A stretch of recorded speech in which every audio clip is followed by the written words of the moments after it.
Shalom again from Ramot, Yerushalayim. We've come to the end of a series of Parshios dealing with the construction of the Mishkan, the dwelling place for the Rabbonu Shalom, for God in the Midbar. The chief architects of the Beis HaMikdash that we're introduced to are Moshe Rabbeinu from Shevet Levi, Betzalel from Shevet Yehuda, and Ohaliah from Shevet Dan. And while it might be simple to understand why it is that Moshe, being who he was as an individual and being from Shevet Levi, amongst the chosen of the Jewish people, and Betzalel from Shevet Yehuda, from whom come the kings, also important people amongst Knesset Israel, we're left wondering how Ohaliah from Shevet Dan, a tribe that repeatedly gets kicked out of the Ananei HaKavod, we're told by Chazal that they came through Kriyas Yamsuf holding an idol. We would think that we could do without someone from Shevet Dan building the house of God. To answer the question, we need to turn to someone who is able to plumb to the depths of the Jewish heart and soul, none other than Rav Tzadok HaKohen of Lublin. Rav Tzadok explained that despite what we might have thought, there is a place even for idolatry in the Jewish religion. Rav Tzadok explained that when a Jew comes to put on tefillin, to light Shabbos candles, to build a house for God, we're met with this feeling of, how can I do something for Hashem? It would seemingly be impossible to do something for Hashem, who is the first cause, who repeatedly creates the world over and over again every second. One could even call it heretical to think that it would be possible for me to do something for Hashem. There comes a voice inside of a Jewish person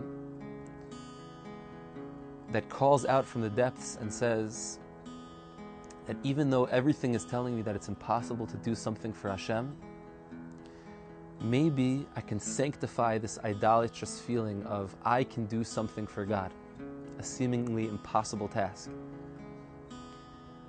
And so, whenever there's going to be a construction of a Mishkan, or later in Tanakh, when we build the Beis HaMikdash, it will always be a partnership between someone from Yehuda, who the Gemara says, we're called Yehudim because anyone who is kofar in Avodah Zarah, anyone who denies the premise of there being multiple gods, is called a Yehudi.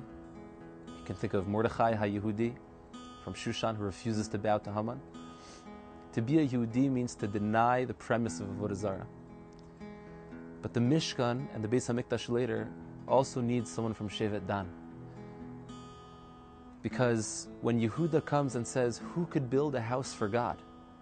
Is it not heretical to think that you could build a house of bricks and mortar, of sticks and stones for God? You need someone from Shevet Dan to say, we can do something for Hashem, even though that seems idolatrous. And in doing so, sanctifying even something as small, as petty, as coarse as idolatry, the work of one's own hands. When it comes to our personal service of Hashem, building a Mishkan in our life, building the Mishkan in our home, building the Mishkan in our shul, building the Mishkan in the Beis Medrash when we're sitting and learning, there's always a voice that comes from a holy place of Yehuda that says, I can do something for Hashem, I can't do anything for Hashem. But there's also a part inside of every Jew which comes from Shevet Dan. That can fall into a very low place, but if used in the proper way, Rav Tzadok teaches us, we can override that feeling that it's impossible for me to do something for Hashem, which is true on a certain level. And we can sanctify idolatry to say, I can act for Hashem, I can do for Hashem.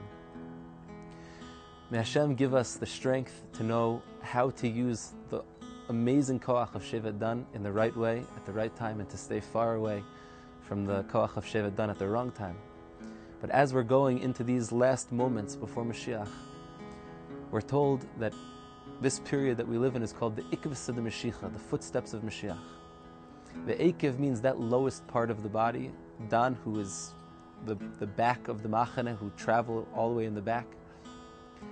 We are the Ikvus of the Mashiach, and there's a big part of us that says, If the earlier generations couldn't do it, if the Chafetz Chaim couldn't bring Mashiach, if the Baal Shem Tov, if the Vilna Gaon couldn't bring Mashiach, if the Rambam, Ravina, and Rav Ashi couldn't bring Mashiach, how could we bring Hashem into the world? Hashem is too big, Hashem is too great. Hashem should help us to access that place of Shevet Dan and to bring Him into the world. And that merit will be Zocha to the day when Hashem's glory fills the Beis HaMikdash yet again, and we will partner together with Mashiach from Shevet Yehuda in welcoming Hashem's kingdom back into this world. Shabbos.